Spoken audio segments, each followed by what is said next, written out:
Hi there everyone, this is going to be a brief overview of your RPA assignment. Okay, you can go to this link here in the border or in the left margin, and you'll be able to find your assignment guideline here.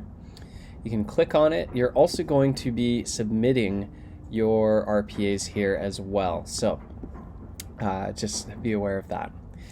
So to give you a guide or a outline, for the assignment, what you'll be doing is something called a problem-based learning assignment, which means initially you're not going to have every single bit of information that you'll need to correctly solve for the answers. That being said, you can work with your groups to be able to come up with the questions or figure out what bits of information you do need to know in order to complete the assignment. Okay, so for that process, really there's two components of this assignment. The first one, if you scroll down on your RPA here, this is the scenario written out for you.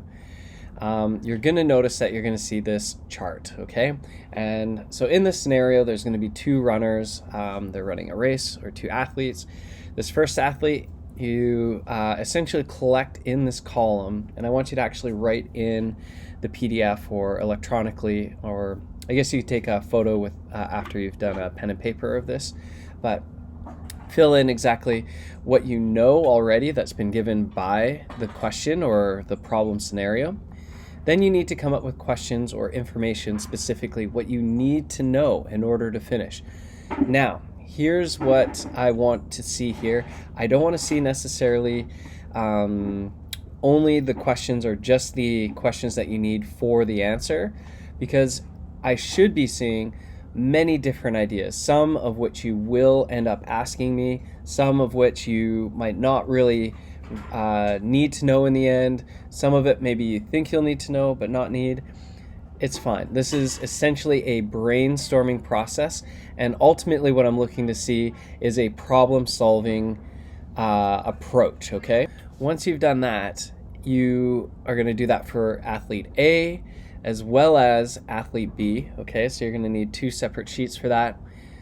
Once you've brainstormed a whole bunch of different information as far as what you think you will need, you're going to prioritize those questions and send me 3 of them, okay? And I'm going to give you answers to the questions that you asked that will actually help you get towards the correct answers, okay?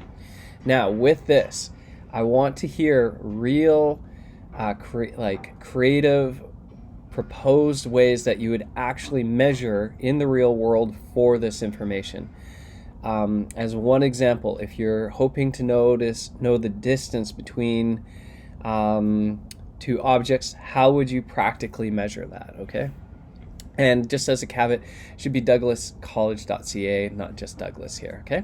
So you got about 1 week to come up with those questions and prioritize them and ask me, send them in to me. Once you've had, again, this is just explaining the last column here, summary for your PBL. You'll have what you needed to know when you started, what you know, what you needed to know. And then in summary, what I want to hear is what you ultimately did and didn't use and why and how you came to that conclusion, okay? So again, give me some insight, give me some reflection on what you learned through this process of trying to figure out what you needed to know, the information you got, and once you arrived at the correct answers, come back to the summary and just give a little reflection. And that will be like the first component, first half of this assignment, okay? The second half will be, after reading through this scenario here, actually calculating, giving me the answers for this particular scenario. And at the date of release for this assignment, the current assignment has you trying to solve which one of 2 of these runners won a race, okay? So again, you're gonna have to figure out what that means as far as variables that you need to know and what you're actually solving for, okay? So once you do your calculations, you're gonna have them drawn up here, again, in an electronic file. So use your tablets if you want. Again, as I mentioned before, you can do it pen and paper. Take photograph, but just make sure it's all submitted in a single PDF file with all of your group members' names on it, okay? If you don't have all of your group members' names somewhere on this assignment, not everyone's getting marks or their grades back, okay? So yeah, some of the requirements around this: you're going to be in small groups, 2 to 3 people. Again, you need the problem-solving process for both athletes. Include in the file you submit the 3 questions that you email to me. And finally, your calculations, all as a single file, ideally PDF, okay? All group members' names, 1 submission per file, and again, the due date you'll be able to find on your course syllabus or course schedule or in the course syllabi, okay? Great, so have fun with this assignment, reading through it, getting a bit creative, and applying all your knowledge that you've learned so far in our kinematic unit so far. Okay, great.